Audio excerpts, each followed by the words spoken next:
नई वीडियो हमारी नई एक्सरसाइज की।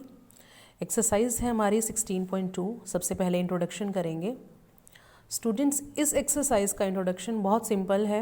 बहुत सिंपल इसलिए क्योंकि ये चैप्टर लास्ट है और जो चैप्टर फर्स्ट था वही इसका इंट्रोडक्शन है, यानी कि डबल काम होने वाला है आज। आपका फर्स्ट चैप्टर भी रिवाइज हो जाएगा और आपकी प्रोबेबिलिटी तो हो ही रही है।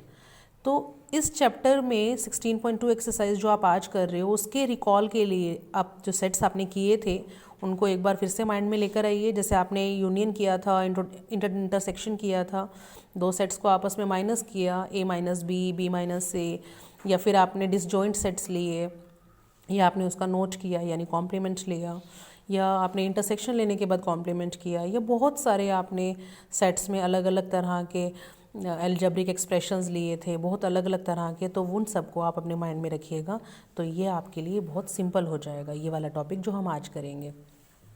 स्टूडेंट्स, आगे जो मैं आपको ये चीज़ें बता रही हूँ ना, ये भी कहीं ना कहीं आपके सेट से रिलेटेड है। जैसे आप एक सेट करते थे सिंगलटन सेट, सिंगलटन यानी जिसमें सिंगल एलिमेंट हो, तो ऐसे ही यहाँ पे है आपके पास सिंपल इवेंट। अब ये प्रोबेबिलिटी है इसलिए हम यहाँ पे इवेंट वर्ड बोल रहे हैं, वहाँ पे एलिमेंट्स होते थे क्योंकि आप सेट्स करते थे। इतना ही चेंज है, बाकी सारी चीज़ें वही हैं। तो सिंपल इवेंट है जिसमें एक ही केस हो, जैसे कि 3, या जैसे कि हेड ओनली, या जैसे कि सिर्फ ए, कोई भी एलिमेंट, सिर्फ आपने ए लिख दिया अंदर, जिसमें एक एलिमेंट हो उसको हम बोलते हैं सिंपल इवेंट। फिर उसके बाद कंपाउंड, कंपाउंड इसमें बहुत सारी हो, मोर देन वन हो, उसको हम बोलते हैं कंपाउंड। जैसे एच हो गई, HT हो गई, TH हो गई, ये हो गई कंपाउंड इवेंट्स। उसके बाद आता है एग्जॉस्टिव। एग्जॉस्टिव बच्चों यूनियन की तरह है। जैसे आप यूनियन ले लो और यूनियन लेने के बाद यूनिवर्सल सेट बन जाए। फिलहाल प्रोबेबिलिटी के केस में यूनिवर्सल तो नहीं होता, प्रोबेबिलिटी के केस में होता है सैम्पल स्पेस जिसमें सारे एलिमेंट्स होते हैं।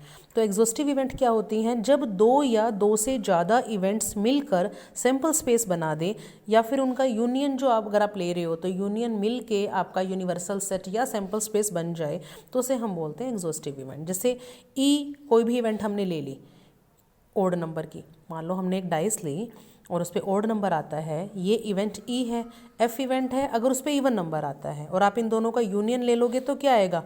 Sample space of tossing a die. तो क्या हो गया? ये ई यूनियन एफ जब आपने लिया तो आपके पास सैम्पल स्पेस आया, यानी कि E and F R exhaustive event. यानी कि जब दो इवेंट्स को मिला के आपका सैम्पल स्पेस बन जाता है तो हम उनको एग्जॉस्टिव इवेंट बोलते हैं। अब मैं आपको बता रही हूँ म्यूचुअली एक्सक्लूसिव, ये भी आपने पढ़ रखा है। आप एक वर्ड पढ़ते थे सेट्स में, डिसजॉइंट, यानी जिनमें कुछ भी कॉमन ना हो, यानी कि जो बिल्कुल अलग अलग हो, यानी कि जिनका इंटरसेक्शन 5 हो, 0 हो, उसको हम बोलते हैं म्यूचुअली एक्सक्लूसिव। बहुत इंपॉर्टेंट है ये, इसका क्वेश्चन पेपर में तकरीबन आता है, 90% आता है। तो आप इसको अच्छे से करिएगा। इसके क्वेश्चंस भी करेंगे हम, इस वीडियो में भी करेंगे, नेक्स्ट वीडियो में भी करेंगे, ताकि आपको पक्का हो जाए। तो म्यूचुअल एक्सक्लूसिव जब नो कॉमन एलिमेंट, यानी कि दो ऐसे सेट जिनके बीच में कुछ भी कॉमन ना हो, यानी कि डिसजॉइंट, यानी कि E intersection F is equal to 5, तो ये होते हैं म्यूचुअली एक्सक्लूसिव। अब थोड़ा सा इसका एक्सरसाइज का पार्ट कर लेते हैं हम, ताकि ये टर्म्स आपको क्लियर हो। और म्यूचुअल एक्सक्लूसिव को तो मैं अपनी नेक्स्ट वीडियो में भी लूँगी ताकि आपको पक्का हो जाए। तो अपनी एक्सरसाइज स्टार्ट करेंगे स्टूडेंट्स। एक्सरसाइज में बहुत सिंपल है। फर्स्ट क्वेश्चन आपका दे रखा है कि एक डाई को थ्रो किया, एक डाई को थ्रो किया तो ई एक इवेंट है कि 4 आए, और एफ दूसरी इवेंट है कि आपके पास इवन नंबर आए। तो मैंने क्या लिखा? मैंने ई इवेंट को शो कर दिया, 4 आए। एफ इवेंट मैंने लिख दी 2, 4, 6, यानी कि इवन नंबर आए। आगे आपसे पूछा है R E and F R mutually exclusive, तो आपने क्या करना है? ई और एफ का इंटरसेक्शन लेना है। दोनों का इंटरसेक्शन लिया, 4 आ गया। 4 यानी कि 4 तो 5 नहीं है, यानी कि खाली खाली होना चाहिए ना यहाँ पे, तभी तो डिसजॉइंट होंगे, तभी तो म्यूचुअल एक्सक्लूसिव होंगे। लेकिन यहाँ 5 नहीं है, तो आप लिखेंगे E and F R note, बल्कि आप यहाँ पे इंटरसेक्शन के बजाय यहाँ पे आप आर लिखिए, ई एंड लिखिए, E and F R note mutually exclusive, ये नहीं है। और जहाँ तक सेकंड क्वेश्चन की बात है, सेकंड क्वेश्चन तो इतना सिंपल है। जब आप सेट्स में करते थे ना, A union B, A intersection B, B union C, और ए माइनस बी, और डी माइनस ई, और ए का कॉम्प्लीमेंट, एफ का कॉम्प्लीमेंट, वो आपको लेना है। सेम सेट्स की तरह है, वो आप अपने आप करेंगे। मैं आपको फोर्थ क्वेश्चन करा रही हूँ क्योंकि थर्ड भी सेम है सेकंड क्वेश्चन की तरह। फोर्थ क्वेश्चन है, 3 कॉइन को आपने टॉस किया। स्टूडेंट्स मैं स्टेटमेंट बाद में बताऊंगी आपको, लेकिन आप 3 कॉइन का सैम्पल स्पेस सबसे पहले बना लेंगे। जो जो चीज़ें आपको बोली गई हैं आप उसके अकॉर्डिंग करिए। 3 कॉइन्स दिए तो 3 कॉइन्स का ये सैम्पल स्पेस बन गया। 8 केसेस हो गए, क्लियर है आपको।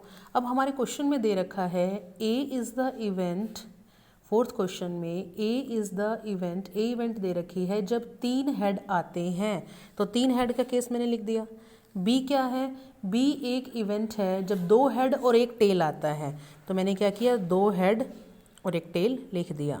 सी इवेंट है जब एक भी हेड नहीं आता यानी कि तीनों टेल आते हैं, तो ये सी इवेंट है।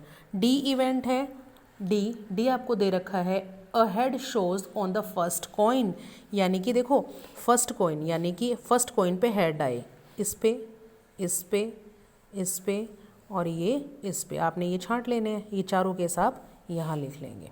हो गया, ये आपने सबसे पहले इवेंट्स को एक्सप्लेन कर दिया। अब आपने क्या करना है, अब क्वेश्चन में दे रखा है कि आप वो इवेंट्स बताइए जो म्यूचुअली एक्सक्लूसिव हैं। छांटो चलो इनमें से कि क्या ए और बी में कुछ कॉमन है, नहीं है, तो ए एंड बी कैसी हुई, म्यूचुअली एक्सक्लूसिव। क्या ए और सी में कुछ कॉमन है, नहीं है, तो ये भी हुई म्यूचुअली एक्सक्लूसिव। क्या ए और डी में कुछ कॉमन है, तो ये म्यूचुअली एक्सक्लूसिव नहीं है। इसी तरह बी और सी छांटो, अगर है तो इसी तरह सी और डी देखो, दोनों में कुछ भी कॉमन नहीं है, यानी कि A and B, A and C और सी और डी कैसी हुई, म्यूचुअली एक्सक्लूसिव। अब आपसे पूछा है कि इनमें से सिंपल इवेंट्स कौन से हैं, सिंपल यानी जिनमें एक ही एलिमेंट हो, ए में भी एक है, सी में भी एक है, तो ये दोनों कैसी हुई, सिंपल इवेंट्स। उसके बाद क्या है, नेक्स्ट है कि आप वो बताओ जो कंपाउंड इवेंट्स हो। कंपाउंड देखो इसमें भी 3 एलिमेंट है, इसमें 4 है, तो मैंने आपको बोला हुआ है जिसमें एक से ज़्यादा एलिमेंट हो वो कैसी होती है, कंपाउंड इवेंट्स। तो बी एंड डी कैसी हुई, कंपाउंड इवेंट्स। बहुत ही सिंपल है, आप बड़े आराम से कर लेंगे। उसके बाद 5th क्वेश्चन भी यही है, 3 कॉइन टॉस करने हैं 5th में भी, उसको आप कर लेना। मैं आपको करा रही हूँ क्वेश्चन नंबर 6, जिसमें हमारे पास 2 डाइस को थ्रो किया गया है। स्टूडेंट्स लास्ट वीडियो जो मैंने आपको इंट्रोडक्शन की भेजी थी उसमें मैंने आपको सारा सैम्पल स्पेस बताया था 2 डाइस के लिए। अब हमारा क्वेश्चन है कि 2 डाइस को थ्रो किया तो एक्सप्लेन कैसे किया गया है कि ए वो इवेंट है जब first die even number show करती है, यानी फर्स्ट डाई के ऊपर 2 आ रहा है, सेकंड के ऊपर 1 आ सकता है, सेकंड के ऊपर 2 आ सकता है, फर्स्ट डाई के ऊपर 2 आ सकता है, 4 आ सकता है, 6 आ सकता है। तो मैंने ये cases first die even number वाले ले दिए। बी इवेंट है जब फर्स्ट डाई ओड शो करती है, देखो 1 3 5, बाकी कुछ भी आए। सी क्या है, सी है कि जो सम है, सम आपको दे रखा है बुक में कि सम जो है वो लेस देन इक्वल टू 5 आए, यानी कि 2 सम, 3 सम, 4 सम और 5 सम।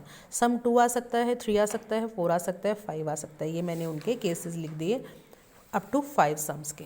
और आगे क्या करना है, आगे आप बच्चे आराम से सेट्स वाला पार्ट ही है, ए डैश निकालना है, नोट बी निकालना है, बी एंड सी। एंड का मतलब क्या होता है, एंड का मतलब होता है इंटरसेक्शन, ए और बी यानी कि इन दोनों का यूनियन। ए नोट यानी कि जो इसमें नहीं है, बी नोट यानी कि जो बी में नहीं है। तो आपने इस तरह से सेट्स की तरह इसके जो भी सॉल्व के पार्ट हैं वो आपने अपने आप करने हैं।